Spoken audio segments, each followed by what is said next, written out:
Hey y'all, and welcome to my channel. This is Learn to Quilt Lesson 10. We'll be doing the final touches on our quilt.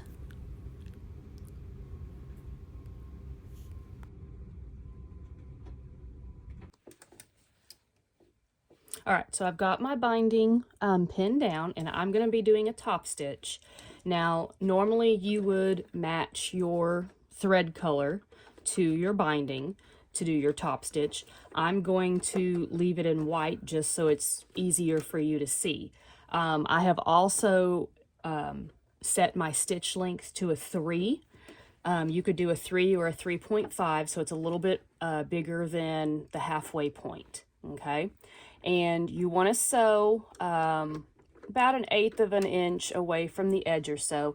I actually have a little kind of like a groove in my presser foot, and I will line up that groove with the fold on my binding, and that's how I will keep it straight. Okay, so you're just going to sew it down. And yes, I sew over my pins, but feel free to take them out if it makes you nervous.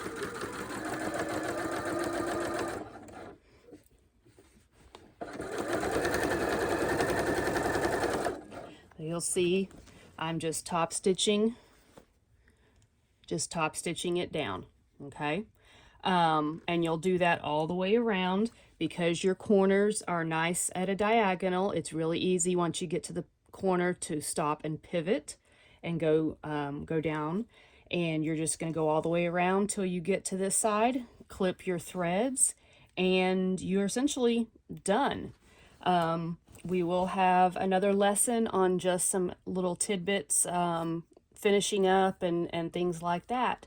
So there will be a lesson 10, but, you know, generally you're done. Now, if you are going to hand stitch it down, you're going to, again, want to use a thread that matches, and I would recommend using like a whip stitch. I'm not going to show you how to do it here. There's plenty of videos out there and stuff on, you know, what a whip stitch looks like and stuff, but essentially you're just going to be sewing the binding right along the fold to the bottom fabric, and your stitching will be invisible and you won't see it. So go ahead, finish up your quilt with the binding, and then we will meet back next week for just the last little bits. Happy sewing! All right, so now that we have the binding all sewn down, it's time to just finish up doing our quilt. So what you need to do is go around, find any little threads that may be sticking out, to cut those off. Double check that you haven't left any pins in your quilt. Make sure everything looks good. If you want to put a little label on your quilt, you can either purchase labels online or use a little bit of a iron-on fabric and a permanent pin, but you can always label your quilts, especially if you're going to give it to somebody. That just personalizes a little bit. So just go around, make sure all your threads are off. If you need to do any more knotting off of anything, go around and look, make sure everything's sewn down correctly, and just finalize any last little things on your quilt. Now, if you haven't subscribed yet, I would go ahead and subscribe, because I will be posting, going forward, I will be doing some extra quilt blocks, things like the snowball quilt block and half square triangles and things like that. I will post videos on how to make different quilt blocks that you can then sew all together and turn it into a different quilt or design your own.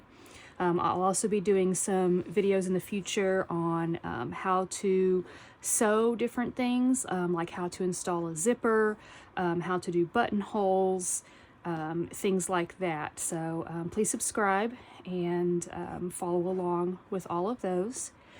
So once you're done with everything and you're happy with the way it looks, you are done. You don't have to wash your quilt. Some people will after they make it, but it's not necessary. You don't have to do that. But now your quilt is ready for you to either enjoy or to gift to someone else. And I hope you really enjoyed this series and that you learned something. And if you've never quilted before, I hope that you really enjoy the way your quilt turned out. I will do a video of how these final 2 quilts turned out, the patchwork we started, and then also the Christmas one that I did, so that you can see the finished project on those. So as always, happy quilting, and I hope to see you on another video.